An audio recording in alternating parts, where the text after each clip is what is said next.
छत्रपती संभाजीनगर महापालिकेत भाजप स्वबळावर सर्वात मोठा पक्ष ठरतो. तब्बल 57 नगरसेवक निवडून आणत आणि तरीही महापौर पदाचा निर्णय अडक. खरं तर बहुमत फक्त एका आकड्याने दूर असताना भाजपसाठी सत्तेचा दावा इतका सोपा असायला हवा होता.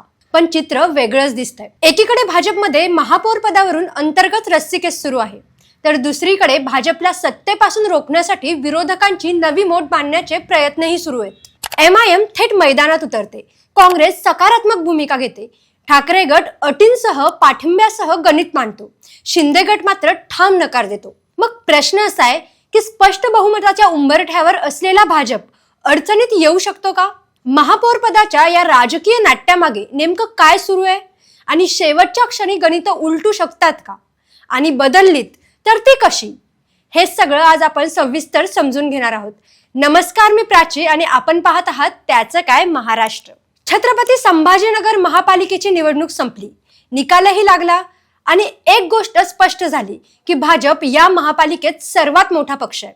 57 नगरसेवक स्वबळावर निवडून आलेत आणि बहुमतासाठी लागतो तो जादुई आकडा 58. म्हणजे बघा, भाजप फक्त एका नगरसेवकाने कमी आहे.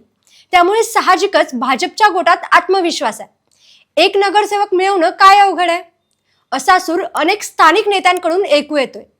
पण राजकारणात आकड्यां इतकंच महत्व असतं ते डावपेचांना, योग्य वेळी घेतलेल्या निर्णयांना आणि विरोधकांच्या हालचालींना.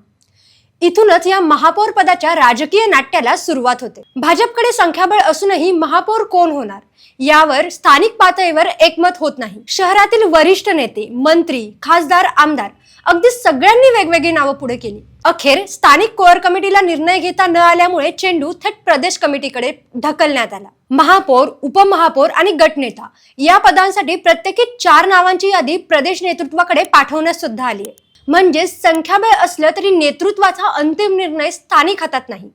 हे चित्र इथे स्पष्ट दिसतंय. परिणामी भाजपच्या या अंतर्गत संभ्रमाचा फायदा घ्यायची संधी विरोधक शोधत आहेत आणि इथेच MIM ची भूमिका ही महत्वाची ठरते. 33 नगरसेवकांसह MIM हा दुसऱ्या क्रमांकाचा मोठा पक्ष आहे. प्रदेशाध्यक्ष इम्तियाज जलील थेट म्हणतात की भाजप विरोधात 58 लोक आहेत. आता बघा, हा आकडा केवळ गणित नाहीये, तर एक राजकीय संदेश आहे. आता हा 58 आकडा नेमका कसा? तर बघा, MIM 33, उद्धव सेना 6, वंचित बहुजन आघाडी 4, काँग्रेस 1 आणि राष्ट्रवादी शरद पवार गट 1 एवढे सगळे मिळून होतात 45. आणि यात जर का शिंदे गटाच्या 12 जागा मिसळल्या तर होतात 57. म्हणजे भाजप बहुमतापासून एका जागेनं दूर आहे. आणि जर सगळे विरोधक एकत्र आले तर भाजपला सत्तेपासून रोखता येऊ शकतं, असा दावा MIM कडून केला जातोय. आता तरी सुद्धा सगळे गणित बघितले तर एक जागा विरोधकांना कमी पडते. इथेच सगळं राजकारण सुरू होतं बघा. आता सत्ता म्हटली की एका नगरसेवकाला फोडण्याचा प्रयत्न करू शकते, तसाच विरोधकांसाठीही तो प्रयत्न अवघड नसेल. मात्र जलील यांनी जे मांडलेलं सगळं गणित आहे ते जुळून केव्हा येतं, जेव्हा शिंदे गट हातात हात देईल. म्हणूनच इम्तियाज जलील यांची विधानं मुद्दाम सूचक आहेत. राजकारणात सगळं काही शक्य आहे हे वाक्य ते सहज बोलत आहेत. ते विरोधकांना एकत्र आणण्याचा प्रयत्न सुद्धा करतायत. MIM शिंदे गटालाही पाठिंबा द्यायला तयार असल्याचं उघडपणे सांगते. पण इथेच मोठा ट्विस्ट येतो. शिंदे गटाचे मंत्री संजय शिरसाट हे MIMच्या प्रस्तावाला थेट नकार देतात. ज्यांच्या विरुद्ध निवडणूक लढली त्यांचा पाठिंबा आम्ही घेणार नाही, असं ठाम वक्तव्य ते करतात. म्हणजेच काय, तर भाजप विरोधी आघाडीची कल्पना कागदावर जरी आकर्षक वाटत असली तरी प्रत्यक्षात ती उभं राहणं तितकंही सोपं नाहीये. या सगळ्यात काँग्रेस मात्र वेगळी भूमिका घेताना दिसते. शहराध्यक्ष युसुफ शेख यांनी भाजप विरोधी आघाडीसाठी सकारात्मक संकेत दिले आहेत. वरिष्ठांशी चर्चा करून निर्णय घेतला जाईल असं ते सांगतात. ठाकरे गटाचे आमदार अंबादास दानवे ही स्पष्ट भूमिका मांडतात.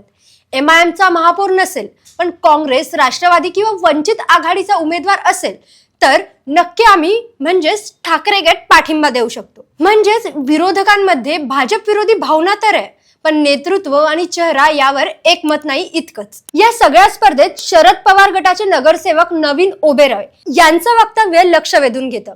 शहरात धर्मनिरपेक्ष महापौर हवा असं सांगत ते स्वतः नेतृत्व घ्यायला तयार असल्याचं म्हणतात. हा मुद्दा थेट राजकीय नाही, तर वैचारिक सुद्धा आहे. महापौर पदाची लढाई ही केवळ संख्याबळापुरती मर्यादित राहिलेली नाही, तर विचारधारेपर्यंत सुद्धा पोहोचलेली दिसते. दरम्यान भाजपकडून तिसऱ्या आघाडीच्या प्रयत्नांवर खिल्ली उडवली जाते. मुंगेरी लाल के हसीन सपने असं म्हणत प्रदेशाध्यक्ष सरचिटणीस संजय केनेकर विरोधकांच्या दाव्यांना हलक्यात घेतात. भाजपचा आत्मविश्वास अजूनही कायम आहे. मात्र राजकीय इतिहास सांगतो की आत्मविश्वास कधी कधी अंगलटही येतो. महापौर पदाची निवडणूक प्रक्रिया देखील महत्वाची आहे. अर्ज भरण्यापासून ते मतदानापर्यंत प्रत्येक टप्प्यावर गणित बदलू शकतात. एखाद्या नगरसेवकाने शेवटच्या क्षणी भूमिका बदलली तर सगळं चित्र पालटू शकतं. हात उंचावून मतदान होणार असल्यामुळे पक्षशिस्त, दबाव आणि अंतर्गत नाराजी यांचा मोठा प्रभाव राहणार आहे. आजच्या घडीला चित्र असं आहे की भाजपकडे संख्याबळ आहे, पण अंतर्गत एकमताचा अभाव आहे. MIM कडे आकड्यांची ताकद आहे, पण सर्व विरोधकांना एकत्र आणण्याची कसरत ही नक्कीच मोठी आहे. या सगळ्यात शिंदे गट किंगमेकर होऊ शकतो, पण ते कोणतीही जोखीम घ्यायला तयार नाहीयेत. काँग्रेस आणि इतर छोटे पक्ष संधी शोधत आहेत.